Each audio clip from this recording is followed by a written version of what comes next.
SR student classes की online कक्षा में हम आपका स्वागत करते हैं।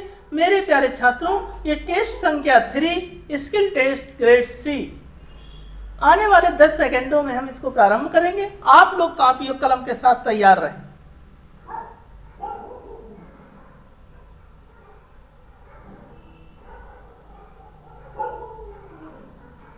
सभापति महोदय अपने बजट भाषण से उन्होंने स्पष्ट कहा कि मखाना बोर्ड के गठन का उद्देश्य मखाना उत्पादन बढ़ाने के साथ साथ प्रसंस्करण, मूल्य संवर्धन और विपणन में सुधार लाना है। अनुसंधान और विकास के माध्यम से मखाना बोर्ड उच्च उत्पादकता वाली मखाना किस्मों को विकसित करने में सहयोग करेगा। कृषि पद्धतियों में सुधार के लिए नई तकनीक के उपयोग को बढ़ावा देगा। उत्पादकता बढ़ाने के लिए प्रशिक्षण कार्यक्रम चलाएगा और देश दुनिया में ब्रांडिंग के जरिए बिक्री बढ़ाने में महत्वपूर्ण भूमिका निभाएगा। मखाना बोर्ड वैश्विक बाजार तक मखाना की पहुंच बढ़ाने के साथ साथ किसानों को सशक्त बनाने, रोजगार के अवसर पैदा करने, निर्यात को बढ़ावा देने के साथ बिहार की समग्र आर्थिक प्रगति में महत्वपूर्ण योगदान देगा। मखाना बोर्ड यह सुनिश्चित करेगा कि किसानों को आवश्यक उपकरण, तकनीक और प्रशिक्षण की सुविधा मिले।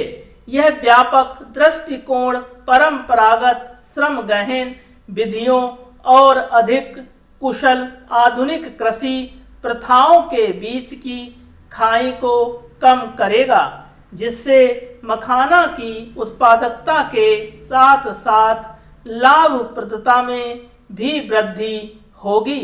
मखाना बोर्ड बिहार से ही स्थापित होने वाले national institute of food technology के साथ मिलकर मखाना प्रसंस्करण गतिविधियों को बढ़ावा देगा।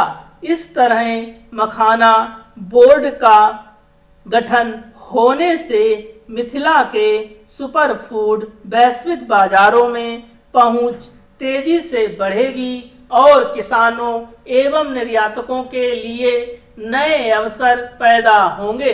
दरभंगा एयरपोर्ट और आगामी पूर्णिया एयरपोर्ट के माध्यम से मखाना को दुनिया भर में पहुंचाने में सुविधा होगी।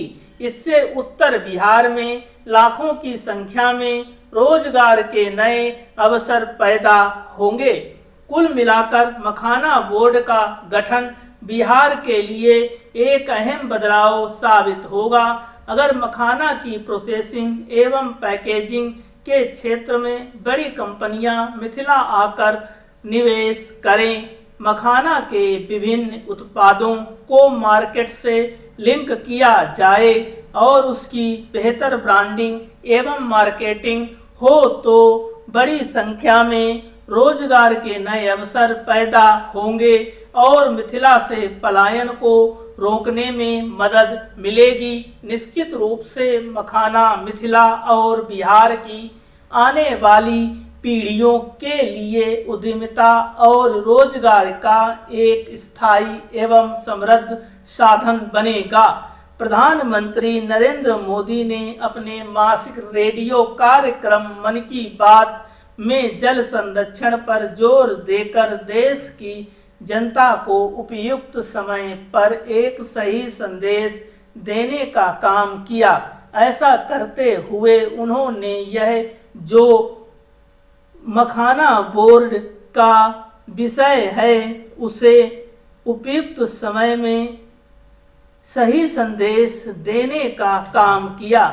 ऐसा करते हुए उन्होंने यह जो जानकारी दी कि पिछले 7-8 वर्षों में जल संरक्षण के विभिन्न उपायों के जरिए 1100 करोड़ और क्यूबिक मीटर पानी बेचने में सफलता मिली।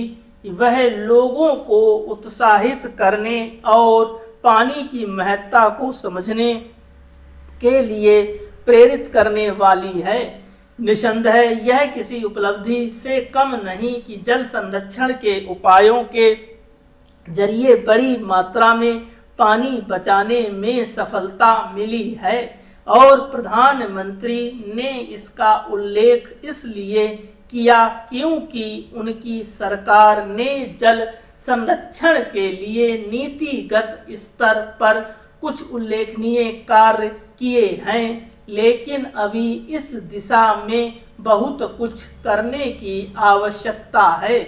इस आवश्यकता की पूर्ति सरकारों, समाज सेवी संस्थाओं और साथ ही आम जनता की ओर से अपने स्तर पर इसलिए की जानी चाहिए क्योंकि अपने देश में पानी को बचाने के वैसे उपाय नहीं किए जा रहे हैं जैसे आवश्यक हैं। इसकी अनदेखी नहीं की जानी चाहिए कि वर्षा ऋतु में बहुत सा जल बेकार चला जाता है। सरकार और समाज की कोशिश यह होनी चाहिए कि वर्षा जल का अधिकाधिक संग्रह किया जा सके क्योंकि भारत उन देशों में प्रमुख है जहां जल संकट सिर उठाता दिख रहा है। जल संरक्षण के प्रयासों को कितनी गंभीरता से लेने की आवश्यकता है इससे समझा जा सकता है कि भारत में दुनिया की 17% जनसंख्या निवास करती है जबकि उसके उपयोग के लिए उपलब्ध जल 4% से भी कम है। जल संरक्षण के तहत केवल वर्षा जल को सहेजने का ही काम नहीं होना चाहिए बल्कि अन्य उपायों पर भी ध्यान दिया जाना चाहिए। उदाहरण स्वरूप तालाबों का अधिकाधिक निर्माण किया जाए और परंपरागत जल स्रोतों को दूषित होने से बचाया जाए। इसके अतिरिक्त उन उपायों को प्राथमिकता के आधार पर अपनाया जाए जिनसे घरेलू कार्यों, औद्योगिक गतिविधियों और खेती में पानी की खपत को कम किया जा सके। सभी अभी सीमित स्तर पर ही ऐसे उपाय अपनाए गए हैं। इसी कारण न केवल खेती में आवश्यकता से अधिक पानी का उपयोग हो रहा है बल्कि औद्योगिक गतिविधियों में भी स्पष्ट है कि जल संरक्षण की चिंता पूरे वर्ष की जानी चाहिए। यह अच्छी बात है कि जल शक्ति मंत्रालय की ओर से जल संरक्षण के विभिन्न कार्यक्रम चलाए जा रहे हैं, लेकिन अभिष्ट की प्राप्ति तब होगी जब हर कोई अपने स्तर पर जल संरक्षण के उपायों को अपनाने में तत्परता का परिचय देगा। जल संरक्षण का काम केवल सरकार और उसकी एजेंसियों के भरोसे नहीं छोड़ा जा सकता। यह सबकी साझा जिम्मेदारी है और इसका निर्वहन इसी रूप में होना चाहिए। विगत दिनों प्रधानमंत्री मोदी और यूरोपीय आयोग के प्रेसिडेंट उर्सुला वोन लेयन ने भी दोनों पक्षों के बीच कारोबार एवं आर्थिक सहयोग बढ़ाने के लिए मुक्त व्यापार समझौते को लेकर जारी किंतु परंतु को पूरी तरह समाप्त कर दिया। दोनों नेताओं ने इस बारे में अपने संबंधित मंत्रालयों को निर्देश दिया कि दोनों पक्षों के हितों के मुताबिक भारत EU व्यापार समझौते पर इस वर्ष के अंत तक मोहर लगाई जाए। इसी तरह प्रधानमंत्री मोदी और ट्रंप के बीच हुई वार्ता के दौरान भारत अमेरिकी द्विपक्षीय कारोबार को वर्ष 2030 तक $500 अरब करने का लक्ष्य रखा गया। पिछले माह ब्रिटेन के कारोबार मंत्री जोनाथन रेनॉल्ड्स ने भी कहा कि भारत के साथ 5 से 6 वर्षों में द्विपक्षीय कारोबार को 3 गुना करना है। इस समय दुनिया के द्विपक्षीय व्यापार समझौते नए सिरे से दोबारा अहम हो गए हैं। इसे देखते हुए भारत द्विपक्षीय व्यापार समझौतों को पूर्ण करने और मुक्त व्यापार समझौतों के क्रियान्वयन के लिए तत्परता से आगे बढ़ रहा है। गत वर्ष इटली में विकसित देशों के संगठन G7 के शिखर सम्मेलन में भारत विशेष आमंत्रित देश के रूप में शामिल हुआ था। तब सम्मेलन में शामिल प्रमुख देशों के राष्ट्र प्रमुखों के साथ भारत की द्विपक्षीय व्यापार वार्ताएं हुई थीं। इसी तरह 22वें भारत रूस वार्षिक शिखर सम्मेलन में मॉस्को में भारत और रूस के बीच बहुआयामी संबंधों की संपूर्ण श्रृंखला की समीक्षा के बाद भारत और रूस ने द्विपक्षीय कारोबार को 2030 तक $100 अरब तक बढ़ाने का लक्ष्य रखा है।